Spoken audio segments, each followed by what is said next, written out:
Thanks for joining me for another episode of Bitcoin and Coffee. I'll be your host, Eugene Forrest. So let's take a look at the marketplace here in BNC. We got BTC coming in at $1,832.45. Hey, this isn't bad. We're seeing sideways movement above the $1,800 mark. You know, this is the best we could be hoping for at the moment, right? We're not back there, you know, around 1750. We got Ethereum coming in at 93.98. Hey, this is some slight gains on yesterday. You know, they're heading back towards that $100 mark. You know, lots of stuff has always happened with Ethereum because of all the ICOs. So let's see what they can do. We got Litecoin. Hey, yesterday was a good day to buy because they're back up today, $25.99. You know, Litecoin is the silver to our gold. They got a SegWit happening on it. Lightning Network is right around the corner. So, you know, there's always going to be some future gains to be made in LTC. We got NEM. Wow, making some moves today. They're up 57.63%. They're coming in at 17.5 cents. You know, they made it to the number 4 spot. They surpassed LTC. You know, they're doing pretty good. For a coin that I'm not really all that familiar with, I think I might need to stop and take a look at it some more. We got Dash coming in at $87.35. They've taken a slide backwards. You know, there's been a lack of interest in it lately. You know, but they're holding there at the $87.35 area, so, you know, that's pretty good for them. We got Monero, hey, back up there at a $30 spot, $29.55, so that's pretty good for them. But we got some more news on Monero in a minute. We got Steam taking some climbs today, again, 97.9 cents, you know, back up there around the dollar. I did an extra video yesterday on what's I've learned from Steam and what's been happening there for the last 2 weeks and what I've learned and what my personal thoughts are on it. So if you haven't seen that video, I did it yesterday. You can go ahead and check that out. We also got Zcash coming in at 93.86. So today on Bitcoin and Coffee, I got a few different bits of news, but let's take a look more here at the marketplace. We got a $62 billion market cap right now. I mean, it seemed like just a couple weeks ago I was saying high 30s, then low 40s. You know, cryptocurrency is climbing at an astronomical rate. I mean, I just feel glad to be an early investor because the more I see this market cap grow, the higher I see all these coins climb. I'm just glad I got them for a cheaper dollar than what most of them are at right now, because it's going to be pretty hard here to get some of these coins soon, you know, without breaking the bank. We got Bitcoin coming in at 29.8 billion for a market cap. They did a little bit under $1 billion in trading in the last 24 hours. They're still under 50% dominance, coming in at 48.2% dominance. You know, this isn't the greatest, but once again, you know, there are some discrepancies on what's happening with the market cap and how the coins are being valued. So, I mean, you know, it's a matter of opinion at this point. Okay, so for further news, I got that Ripple's down 6.87%. You know, they took some big gains yesterday, so that's for you Ripple fans. We got unconfirmed transactions still at the 199,000. You know, when I just checked before I started filming here, you know, the BTC network's in a little bit of trouble there. You know, the fees are way out of control. You can talk to or watch other YouTubers, and a lot of them are doing videos on how fees are too high. You know, they're saying that an account with a lot of micro transactions into it, that it's costing, you know, a good $20 to send it out with a normal transaction. And you know, that's not what Bitcoin was built to do, and those aren't the type of fees that, you know, were expected to come out of just transferring Bitcoin around. It's supposed to be minuscule. And with these transaction problems, we got Storage X Coin. You know, they're going to be switching over to Ethereum because of the BTC backlog and the cost. They're currently operating on the counterparty, but that's tied to the BTC network. So that's pretty much why you haven't seen it on Shapeshift.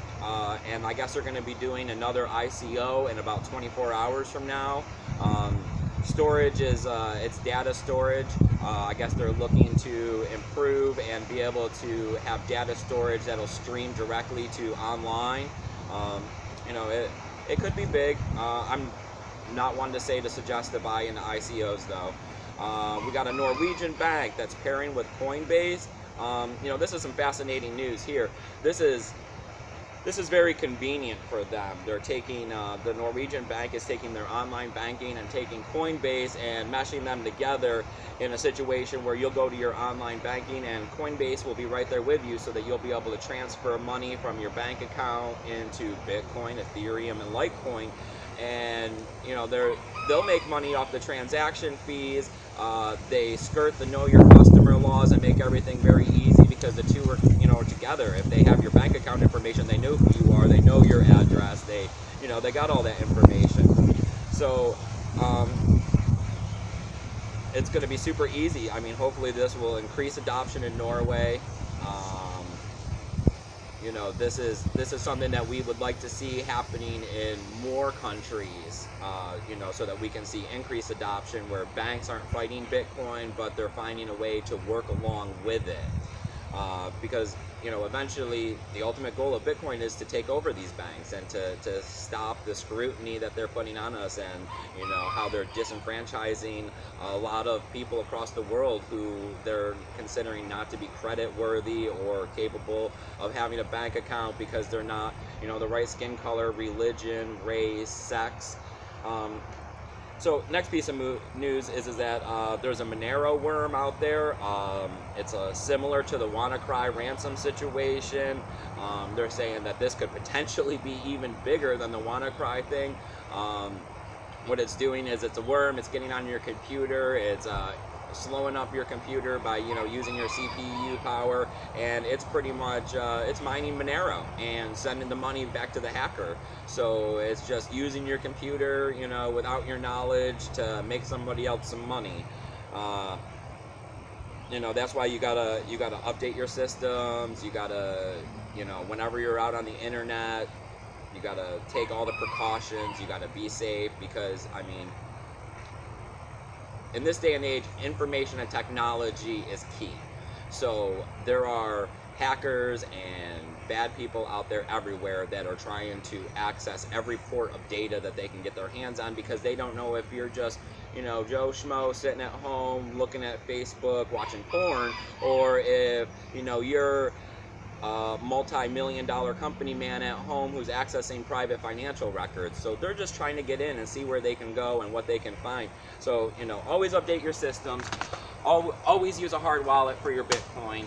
You have to be vigilant,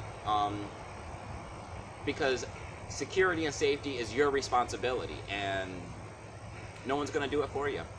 So if you liked everything you've heard here on Bitcoin and Coffee, I need you to hit that subscribe button. We're over 1,000 viewers. We're growing every single day. It's awesome here at Bitcoin and Coffee. This is a lot bigger than I ever thought it was going to be. 4 months ago when I started this. I got to say thank you to everybody who used my affiliation codes to buy a hard wallet.